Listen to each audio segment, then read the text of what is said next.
اعوذ باللہ من الشیطان الرجیم بسم اللہ الرحمن الرحیم۔ آج ہم انشاءاللہ العزیز چوتھے پارے کا 5واں رکوع مکمل کریں گے۔ رکوع نسبتاً لمبا ہے، کل کی نسبت ذرا لمبا رکوع ہے، دھیان سے سنیے گا۔ چلیے نکال لیجیے اپنا سبق۔ بسم اللہ الرحمن الرحیم۔ یا ایھا الذین آمنوا، اے ایمان والو، لا تاکلوا الربا، مت کھاؤ سود، اضعافا مضاعفتاً، دگنے پر دگنا یعنی بڑھا چڑھا کر، واتقوا اللہ، اور ڈرتے رہو اللہ سے، لعلکم تفلحون، تاکہ تمہارا بھلا ہو۔ اس آیت کریمہ میں اللہ تعالیٰ نے سود کھانے سے منع فرمایا ہے۔ اس سے پیچھے بھی آپ اگر پچھلے تیسرے پارے میں جائیں، وہ آپ کے ذہن میں آ جائے، تو اس میں بھی سود کی ممانعت تھی۔ یہاں پہ اللہ تعالیٰ نے کہا ہے کہ سود کو دگنے پر دگنا بڑھا چڑھا کے نہ کھاؤ۔ اب اس کا یہ مطلب نہیں ہے کہ دگنے سے کم میں یا دگنے سے زیادہ میں دے دو، صرف دگنا منع ہے، ایسا نہیں ہے۔ اس کی مثال آپ ایسے سمجھیے کہ جیسے کوئی شخص کسی مسجد میں کوئی بیٹھا گالیاں دے رہا ہو تو دوسرا شخص اسے کہے کہ مسجد میں گالیاں نہ دو، تو اس کا یہ مطلب نہیں ہے کہ اس شخص نے یہ کہا ہے کہ مسجد سے باہر جا کے گالیاں دو، بلکہ گالیاں دینا مسجد میں بھی حرام تھا، مسجد کے باہر بھی حرام ہے۔ اسی طرح سود پہ 1.5 گنا آپ منافع لے لیں، دگنا منافع لے لیں، 4 گنا منافع لے لیں، تھوڑا سا لے لیں، جو بھی منافع آپ لیں گے، دگنے سے کم لے لیں، سنگل لے لیں، جو بھی منافع لیں گے وہ سارے کا سارا سود میں داخل ہے اور وہ حرام ہے، ہر طرح سے حرام ہے۔ تو یہاں پہ اللہ تعالیٰ نے ایک تاکید کی ہے کہ بڑھا چڑھا کے سود کو مت کھاؤ، اور یہ اللہ تعالیٰ سے ڈرو۔ اللہ تعالیٰ نے سود کے مقابلے میں نے آپ کو پچھلے رکوع جو پیچھے قرآن پاک میں جہاں اس کا حکم آیا تھا تیسرے پارے میں نے وہاں بھی آپ کو بتایا تھا کہ سود کی ضد جو ہے نا، سود کسی ضرورت کے تحت قرض لیتا ہے کوئی، تو پھر اس کے دام میں وہ پھنستا ہے نا، بنیے کے دام میں، تو اس کے اوپر اللہ تعالیٰ نے جو سود کھانے کے اگینسٹ اللہ تعالیٰ نے کہا تھا کہ قرض حسنہ دیا کرو، ٹھیک ہے۔ کون ہے جو اللہ تعالیٰ کو قرض دے، قرض حسنہ دے؟ قرض حسنہ یہ ہوتا ہے کہ آپ نے کسی کو قرض دیا، جب اس کے پاس ہوگا وہ اس کو لوٹا دے گا، اچھی حالت میں لوٹا دے گا، جب یعنی اس کو مہلت دیں، اتنی اچھی مہلت دیں کہ وہ اس قابل ہو جائے کہ وہ آپ کا جو پیسہ ہے وہ ادا کر سکے۔ اور اس کا بڑا ثواب بھی بتایا تھا کہ جس وقت تک، جس مدت تک آپ کو کہا کسی نے، اس مدت تک آپ کو اتنی رقم صدقہ کرنے کا ثواب ملتا رہے گا جتنی رقم آپ نے اس کو قرض میں دی ہے۔ پھر جب اس نے اس پہ ادا نہ کیا اور اس کو مدت کو مزید بڑھانے کا کہہ دیا، تو اب آپ کو جتنا آپ نے پیسہ کسی کو قرض دیا تھا اس سے ڈبل ڈیلی صدقہ کرنے کا ثواب ملتا رہے گا۔ اور صدقات کے فضائل اور وہ جو ہے وہ بھی آج اسی رکوع میں آئیں گے تھوڑے سے، تو ان کو بھی آپ سن لیجیے گا، تو اس کا کتنا جو ہے نا وہ زیادہ ثواب ہے۔ واتقوا النار التی، اور بچو اس آگ سے، التی اعدت للکافرین، جو تیار کی ہے کافروں کے واسطے۔ اب یہاں ہمیں یہ بھی اس آیت سے پتہ چلا کہ بیسیکلی جو دوزخ ہے نا، نار ہے، آگ ہے، وہ کافروں کے لیے تیار کی اللہ تعالیٰ نے۔ تو متقین مومنین تو ظاہر ہے کہ اس سے بچے ہی رہیں گے، لیکن ہم عام مسلمان جو ہیں وہ اس میں جائیں گے بھی تو اپنے اپنی گناہوں کی سزا بھگت کے اللہ تعالیٰ انہیں جتنا چاہے گا جو ہے وہ جتنی دیر رکھے گا اور پھر وہاں سے نکال لے گا، یہ مسٹ ہے۔ تو بیسیکلی جو دوزخ ہے وہ ان کے لیے تیار کی گئی ہے، کافروں کے لیے۔ واطیعوا اللہ والرسول، اور حکم مانو اللہ کا اور اس کے رسول کا، لعلکم ترحمون، تاکہ تم پر رحم ہو۔ وسارعوا الی مغفرۃ، اور دوڑو بخشش کی طرف، من ربکم، اپنے رب کی، وجنت، اور جنت کی طرف، عرضھا، جس کا عرض ہے السماوات والارض، زمین اور آسمان کی جتنا، اعدت للمتقین، واسطے پرہیزگاروں کے، یعنی تیار کی گئی ہے وہ پرہیزگاروں کے واسطے۔ پچھلی آیت میں جہنم کا ذکر تھا نا کہ وہ کافروں کے لیے تیار کی گئی ہے، اور یہاں پہ جنت کا ذکر ہے کہ جنت کس کے لیے تیار کی گئی ہے؟ پرہیزگاروں کے لیے تیار کی گئی ہے۔ اب یہاں پہ آپ دیکھیے کہ واطیعوا اللہ و رسولہ، اللہ کا حکم مانو اور رسول کا حکم مانو، تو اس میں اس کو الگ بیان کرنے کی کیا حکمت تھی؟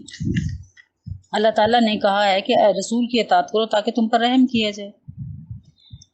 تو اس طرح اللہ تعالیٰ نے جیسے خدا کے احکام ماننا ضروری قرار دیے، اسی طرح اللہ تعالیٰ نے نبی کے احکام ماننا بھی ضروری قرار دیے۔ اور پھر صرف اسی آیت میں نہیں ہے، پورے قرآن میں بار بار اسی کا تکرار ہے۔ جہاں اللہ تعالیٰ کی اطاعت کا حکم ہوتا ہے وہیں اطاعت رسول کا بھی ذکر آتا ہے۔ اور قرآن پاک کے متواتر اور مسلسل ارشادات جو ہے نا وہ انسان کو اسلام اور ایمان کے بنیادی تقاضوں کی طرف متوجہ کرتے رہتے ہیں کہ ایمان کا پہلا جز تو اللہ تعالیٰ کا وجود، اس کی وحدانیت، اس کی بندگی ہے، اس کی اطاعت کا اقرار کرنا ہے، تو دوسرا جز جو ہے وہ رسول کی تصدیق ہے اور اس کی اطاعت ہے۔ اب اگر غور کیا جائے تو قرآن کریم کے ارشادات جو ہیں ان سے یہ بھی ثابت ہوتا ہے کہ رسول اللہ صلی اللہ علیہ وسلم کا جو بھی وہ فرماتے ہیں وہ کچھ بھی اپنی طرف سے نہیں فرماتے، وہ سب کا سب باذن خداوندی ہوتا ہے، اللہ کی طرف سے ہوتا ہے، وہی کیا ہوا ہوتا ہے۔ قرآن کریم کا ہی ارشاد ہے وما ينطق عن الهوى ان هو الا وحی یوحى، یعنی رسول صلی اللہ علیہ وسلم جو کچھ بولتے ہیں وہ کسی اپنی خواہش سے نہیں کہتے، بلکہ وہ سب اللہ تعالیٰ کی طرف سے وحی ہوتی ہے۔ تو اس کا حاصل تو یہ ہوا کہ پھر رسول کی اطاعت بعین ہی خدا کی اطاعت ہے، کوئی الگ چیز ہے ہی نہیں۔ تو پھر کیوں اس کو الگ کر کے بیان کیا گیا؟ ایک جگہ پھر قرآن کریم میں آتا ہے نا من یطیع الرسول فقد اطاع اللہ، جس نے اطاعت کی رسول کی، اس نے اطاعت کی اللہ کی۔ تو اب سوال یہ پیدا ہوتا ہے کہ دونوں اطاعتوں کو الگ الگ بیان کرنے میں کیا حکمت ہے؟ اور پورے جو ہے نا قرآن پاک میں جگہ جگہ یہ اللہ کی جو اطاعت کے ساتھ ہی رسول کی اطاعت کو جوڑا رکھا ہے اللہ تعالیٰ نے، تو اس میں کیا حکمت ہے؟ اس کا راز یہ ہے کہ اللہ تعالیٰ نے دنیا میں ہدایت کے لیے کتاب بھیجی، اور وہ اس کتاب کو دے کے کس کو بھیجا؟ ایک رسول کو بھیجا۔ اب اس کتاب میں قیامت تک کے لیے ہمارے لیے رہنمائی ہے۔ پھر رسول کے ذمے یہ کام لگائے اللہ تعالیٰ نے، وہ اس کتاب کو ٹھیک ٹھیک پڑھ کے سنائے اسی لب و لہجے میں، جس لب و لہجے میں وہ اتری ہے۔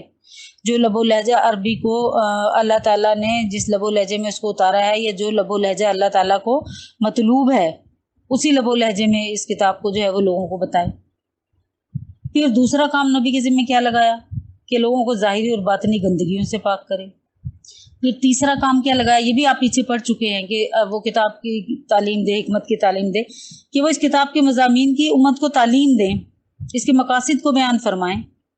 پھر کتاب کے ساتھ وہ حکمت کی بھی تعلیم دیں، یتلو علیہم آیاتہ ویزکیہم ویعلمہم الکتاب والحکمت، پیچھے بھی پڑھا ہے نا آپ نے یہ۔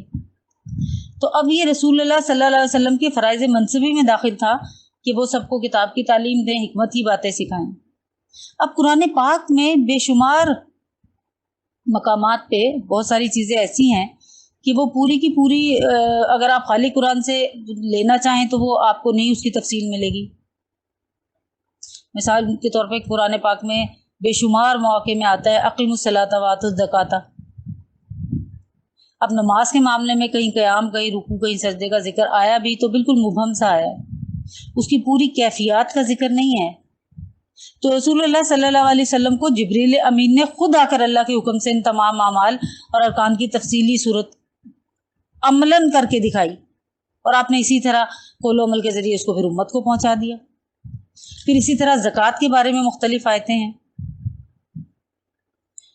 تو اب زکوٰۃ کا کیا نصاب ہے، کس نصاب پہ زکوٰۃ ہے، زکوٰۃ کا نصاب بنتا کب ہے، یہ تمام تفصیلات جو ہیں یہ اللہ تعالیٰ نے وحی کے ذریعے نبی پاک صلی اللہ علیہ وسلم کو بتائیں، اور نبی پاک صلی اللہ علیہ وسلم نے اس کو امت کو بتایا۔ مثال کے طور پہ آپ زکوٰۃ کا ذکر تو قرآن پاک میں آیتیں آپ پڑھ بھی چکے ہیں، لیکن اس میں 2.5% کا کہیں ذکر نہیں ہے۔ نہ یہ ذکر ہے کہ اس پہ 1 سال جب گزر جائے گا تو تب زکوٰۃ دینا ہوگی۔ پھر اس کی جو اور اپنی شرائط ہیں، سونا چاندی، مال تجارت، زر وغیرہ، یہ کس حد تک ہو، کہ کتنا نصاب ہو، اس کے بارے میں کوئی تفاصیل قرآن پاک میں موجود نہیں ہے۔ وہ ساری کی ساری نبی پاک صلی اللہ علیہ وسلم کو ہی امت کو تمام کی تمام عملاً کر کے دکھانی پڑی۔ تو پھر کوئی ناواقف یہ دھوکہ نہ کھا لے کہ جو اللہ تعالیٰ نے احکامات دیے ہیں قرآن پاک میں بس ہم انہی پہ عمل کریں گے، ان پہ عمل کر کے آپ کامل مسلمان نہیں بن سکتے جب تک رسول کی اطاعت اس کے ساتھ ساتھ نہ ہو۔ اسی لیے اللہ تعالیٰ نے ہر جگہ جہاں اپنی اطاعت کا ذکر کیا ہے وہاں رسول اللہ صلی اللہ علیہ وسلم کی اطاعت کو بھی لازم قرار دیا گیا۔ اب دیکھیے کہیں تو اللہ تعالیٰ نے ارشاد فرمایا کہ ما آتاکم الرسول فخذوہ، جو کچھ تمہیں رسول دے تو اس کو لے لو، اور کہیں پہ یہ کہا وما نہاکم عنہ فانتہوا، جس چیز سے وہ تمہیں باز رکھے، روکے، تو تم اس سے باز آ جاؤ۔ اب یہ سارا انتظام اس لیے کیا کہ کل کو کوئی شخص یہ نہ کہے کہ ہم تو صرف ان احکام کے مکلف ہیں جو قرآن پاک میں آئے ہیں، اور جو احکامات ہمیں قرآن میں نہ ملے۔ ابھی ہمارے اندر ایک گروپ ایسا موجود ہے جو یہ کہتا ہے قرآن میں یہ بات کہاں لکھی ہے بھائی، اس کی تفصیل تو کوئی نہیں لکھی ہوئی قرآن میں۔ تو وہ گروپ جو ہے وہ احادیث کو قرآن کے ساتھ جوڑنے سے نابلد ہے، ناواقف ہے۔ جب تک قرآن کی تفسیر پورا احادیث کے مجموعے سے ہی ہو سکتی ہے، اس کے علاوہ کوئی راستہ نہیں قرآن پاک کی تفسیر کا۔ یہ نبی پاک صلی اللہ علیہ وسلم کی زندگی کا عملی نمونہ ہے، وہی عملی نمونہ احادیث کی صورت میں ہمارے پاس موجود ہے، ذخیرے کی صورت میں۔ تو اب کوئی شخص اس زوم میں رہے کہ جو کچھ قرآن پاک میں آئے وہ احکام تو ہم مانتے ہیں، اور جو قرآن پاک کے علاوہ احادیث میں آئے تو اس کے مکلف ہی نہیں ہے، تو پھر کیسے قرآن پاک کی تفسیر ہو یا ایمان کیسے مکمل ہو؟ رسول اللہ صلی اللہ علیہ وسلم پر غالباً یہ منکشف ہو گیا تھا کہ کسی زمانے میں ایسے لوگ پیدا ہوں گے جو رسول کی تعلیمات اور تشریحات سے غلو خلاصی حاصل کرنے کے لیے یہی دعویٰ کریں گے کہ ہمیں اللہ کی کتاب کافی ہے۔ اسی لیے ایک حدیث میں صراحتاً اس کا ذکر بھی فرمایا آپ نے، اور اس حدیث کو ترمذی، ابو داؤد، ابن ماجہ، بہقی، امام احمد رحمۃ اللہ علیہ نے اپنی اپنی کتابوں میں ان الفاظ سے نقل فرمایا ہے۔ حدیث میں آپ کو سنا دیتی ہوں، یعنی ایسا نہ ہو کہ تم میں سے کسی ایک کو ایسا پاؤں کہ وہ اپنی مسند پر تکیہ لگائے ہوئے بے فکری سے بیٹھے ہوئے میرے امر و نہیں کے متعلق یہ کہہ دے ہم اس کو نہیں جانتے، ہمارے لیے تو کتاب اللہ کافی ہے، جو کچھ اس میں پاتے ہیں اس کا اتباع کر لیتے ہیں۔ تو خلاصہ کلام کیا ہوا کہ اللہ کی اطاعت کے ساتھ ساتھ جگہ جگہ رسول کی اطاعت کا بار بار ارشاد، مختلف عنوانات سے رسول کے دیے ہوئے احکامات کو ماننے کی ہدایت، یہ سب اسی خطرہ کے پیش نظر ہیں کہ کوئی شخص ذخیرہ احادیث میں رسول اللہ صلی اللہ علیہ وسلم کی بیان کی ہوئی تفصیلات ان کو احکام قرآن سے الگ اور اطاعت خداوندی سے جدا سمجھ کے انکار نہ کر بیٹھے۔ اب آگے آ جائیے آیت کے دوسرے حصے کی طرف کہ جنت کی طرف مسابقت کرو، جنت کی طرف دوڑو، بھلے کاموں کی طرف دوڑو۔ اللہ تعالیٰ نے جو بھی ہم پہ جو فضائل ہمیں دیے ہیں وہ دو قسم کے ہیں۔ ایک تو ایسا ہی فضیلتیں ہیں جن کا حاصل کرنا انسان کے اختیار اور بس سے باہر ہے، ان کو فضائل غیر اختیاریہ کہتے ہیں، آپ ان کو اختیار نہیں کر سکتے۔ یہ اللہ تعالیٰ نے جس کو وہ فضائل دے کے بھیجا ہے دنیا میں، یہ اس کی حکمت ہے۔ مثال کے طور پہ کسی کا سفید رنگ ہے، کسی کا قد بہت بڑا ہے، کوئی بہت خوبصورت ہے، کسی کا کسی بزرگ خاندان سے ہونا۔ ہر شخص تو یہ نہیں خواہش کر سکتا ہے کہ میں فلاں گھر میں پیدا ہو جاتا، بڑا نیک گھرانہ تھا وہ، لیکن آپ پیدا ہو تو نہیں سکتے نا۔ یہ اللہ تعالیٰ نے فضیلت دی ہے کسی کو کسی پر، اسی لیے اللہ تعالیٰ نے کہا بھی ہے کہ جو ایک کو دوسرے پر فضیلت ہے اس میں آپس میں حسد اور وہ مسابقت کی کوشش نہ کرو۔ تو یہ جو فضائل غیر اختیاریہ ہے نا، کسی کا رنگ سفید ہے، کسی کا قد بہت بڑا ہے، کوئی بہت اچھے خاندان میں پیدا ہو گیا ہے، ان کو کوئی دوسرا انسان اپنی محنت اور کوشش سے حاصل نہیں کر سکتا، یہ غیر اختیاریہ ہے۔ پھر جو کوئی ان کی تمنا کرے گا نا، یا ان غیر اختیاریہ فضیلتوں کو حاصل کرنے کی کوشش کرے یا اس کی تمنا بھی کرے نا، اس کو بھی اللہ تعالیٰ نے روک دیا، اس لیے کہ اللہ تعالیٰ نے کہہ دیا کہ میں نے اپنی حکمت کے مطابق مخلوق میں تقسیم کیا ہے، کسی کی کوشش کا اس میں ذاتی دخل نہیں ہے۔ اس لیے وہ فضائل جو کوشش اور تمنا سے تو حاصل ہو نہیں سکتے، اب سوائے اس کے کہ کیا ہوگا، دل میں حسد اور بغض کی آگ بھڑکتی رہے گی اور کوئی فائدہ نہیں ہوگا۔ مثال کے طور پہ کوئی شخص بہت اچھے کسی بزرگ خاندان میں پیدا ہوا ہے، اس کی پیڑھیاں ہی نسل در نسل دین کے کام کو سنبھالے ہوئے ہیں، تو آپ اگر اس چیز کو اتنا ہائی لائٹ کریں گے اور اس کو حسد میں مبتلا ہو جائیں گے، بغض میں مبتلا ہو جائیں گے، تو آپ الٹی گمراہی میں پڑیں گے، بجائے اس کے کہ آپ اس خاندان سے جڑ کے کوئی دین کے ساتھ جڑ کے کوئی فائدہ حاصل کر لیتے، آپ وہ فائدہ نہیں حاصل کر پائیں گے۔ تو اللہ تعالیٰ نے تمنا ہی کو یہاں غلط قرار دے دیا کہ تمنا ہی نہیں کروں، یہ میری تقسیم ہے، میں جسے جتنا دوں، جیسے دوں، جہاں پیدا کروں، یہ میری تقسیم ہے۔ البتہ کچھ فضائل جو ہیں وہ اختیاریہ بھی ہیں، انہی میں مسابقت اور مقابلہ کا حکم دیا گیا ہے۔ پھر کوئی ایک آیت نہیں، بہت ساری آیتیں ہیں قرآن پاک میں، جیسے فاستبقوا الخیرات وفی ذلک یتنافس المتنافسون۔ تو جب انسان کو وہ فضائل، یہ نیکیوں کے فضائل ہیں، نیکی کرنے کی چیز، دیکھیں جو اللہ تعالیٰ نے آپ کو جس پوزیشن جس حیثیت میں پیدا کیا اسے آپ نہیں بدل سکتے، لیکن کسی کو نیکی کر کے دیکھ کے، کسی کو صدقہ کرتے ہوئے دیکھ کے آپ صدقہ کر سکتے ہیں، آپ نیکی کر سکتے ہیں، نماز پڑھتے ہوئے دیکھ کے آپ نماز پڑھ سکتے ہیں۔ نماز تو ایسے ہی فرائض میں سے ہے نا، کوئی اختیاری کام جو ہو سکتا ہے، کوئی بہت چیریٹی کرتا ہو تو اللہ تعالیٰ جو ہے وہ تھوڑے میں سے تھوڑا اور زیادہ میں سے زیادہ چیریٹی کو قبول کرتا ہے، جس کے پاس کم ہے وہ کم میں سے کر لے۔ فقہا نے لکھا ہے کہ اگر انسان میں کوئی فطری اور طبعی کوتاہی ہو نا، جس کا دور کرنا اس کے بس سے باہر ہو، تو اس کو چاہیے کہ اپنی اس کوتاہی پر قانے رہ کر قناعت کرے، دوسروں کے کمال کو دیکھے بغیر اپنا کام کرتا رہے، کیونکہ اگر وہ اپنی کوتاہی پر تعصف اور دوسروں کے کمال پر، یعنی تعصف کا مطلب ہے افسوس کرتا رہے اور دوسروں کے کمال پر حسد ہی کرتا رہا، تو جتنا کام کر سکتا تھا وہ بھی نہیں ہو سکے گا، بالکل وہی ناکارہ ہو کر پھر بیٹھ جائے گا۔ پھر اللہ تعالیٰ نے دوسری آیت جو ہے مغفرت کو جنت سے مقدم کیا ہے، اس میں اس بات کی طرف اشارہ ہے کہ جنت حاصل کر لینا مغفرت الہی کے بغیر ناممکن ہے، کیونکہ کوئی انسان اگر تمام عمر بھی نیکیاں کرتا رہے، گناہوں سے کنارہ کش بھی رہے، تب بھی اس کے تمام اعمال مل کے جنت کی قیمت نہیں ہو سکتے۔ جنت میں لے جانے والی چیز صرف ایک ہے اور وہ مغفرت باری تعالیٰ ہے، اللہ تعالیٰ کی مغفرت، اس کا فضل۔ رسول اللہ صلی اللہ علیہ وسلم نے فرمایا، راستی اور حق کو اختیار کرو، درمیانی راہ اختیار کرو، اللہ کے فضل کی بشارت حاصل کرو، کسی شخص کا عمل اس کو جنت میں نہیں پہنچائے گا۔ لوگوں نے کہا، نہ آپ کا یا رسول اللہ؟ آپ نے فرمایا، ہاں میرا عمل بھی مجھے جنت میں نہیں پہنچائے گا، مگر یہ کہ اللہ تعالیٰ مجھ کو اپنی رحمت سے ڈھانپ لے، یعنی میں نبی ہو کے ساری زندگی صراط مستقیم پہ ہو کے میں بھی جنت میں اپنے اعمال کی بدولت نہیں جا سکتا، مگر یہ کہ اللہ تعالیٰ کی رحمت میرے ساتھ شامل ہو۔ تو حاصل کلام یہ ہوا کہ ہمارے اعمال جو ہیں وہ جنت کی قیمت نہیں ہے، لیکن اللہ تعالیٰ کی عادت یہی ہے کہ اللہ تعالیٰ اپنے فضل سے اسی بندے کو نوازتا ہے جو اعمال صالح کرتا ہے۔ جس کو اعمال صالح کی توفیق ہوگی وہی علامت ہے کہ اللہ اس سے راضی ہے۔ جب آپ کوئی نیک کام کریں نا تو یہ شکر ادا کیا کریں اللہ تعالیٰ کا کہ اللہ تعالیٰ نے آپ کو قبول کیا تو آپ سے نیک کام کروایا۔ جب آپ کوئی نفلی روزہ رکھیں تو شام کو 2 نفل شکرانے کے ادا کیا کریں کہ اللہ تعالیٰ نے آپ کو چنا اس نفلی روزے کے لیے۔ کوئی صدقہ کیا تو شکر ادا کیا کریں کہ اللہ تیرا شکر ہے، تو نے مجھے یہ خیال دیا کہ میں یہ چیز صدقہ کر دوں، مجھے اس قابل بنایا۔